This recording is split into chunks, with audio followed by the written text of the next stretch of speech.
પાવી જેતપુર ભારજ નદીનો પુલ તૂટ્યા બાદ એક ડ્રાઈવર જન 2.5 કરોડનું ધોવાયું પછી બીજું ડ્રાઈવર જન 4.5 કરોડનું બનાવ્યું તે પણ ધોવાયું। હવે મુસાફરોને 40 કિલોમીટર ફરવા મજબૂર બન્યા તો અમુક લોકો જીવ જોખમમાં મૂકી નદીમાંથી બાઇકને પાણીમાંથી કાઢે છે।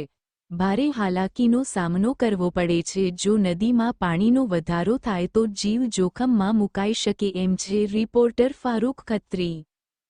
ભાઈ તમે નદીમાં રહીને નીકળ્યા, શા માટે એવું કર્યું? 40-42 કિલોમીટર ફરીને આવવાનો રસ્તો ખરાબ, તો પછી અમારા જીવ જોખમમાં નાખીને તો આવવું પડે ને। રસ્તો કેવો છે? પેલી બાજુ 42 કિલોમીટર ખાડા ટેકરા ખરાબ રસ્તો છે, તો આ નદીમાં રહીને તમે જીવ જોખમમાં મૂકીને આવો છો। ઘડીકમાં પાણી વધી જાય તો શું થાય તમારું? જે થવાનું થાય, પણ ખાડા રસ્તો એટલે બધું કોણ ફરી જાય। સાચી વાત છે, એટલે મુસાફરો હેરાન થઈ રહ્યા છે બધા। શું કહેશો સરકારને તમે? સરકારને એમ જ કહે છે કે અમારા ડ્રાઈવર જન જરીક ફટાફટ બનાવી દો તો અમને બી સારું રહે। શું નામ તમારું? ભોય હાર્દિક। સવારમાં લઈશું એમ?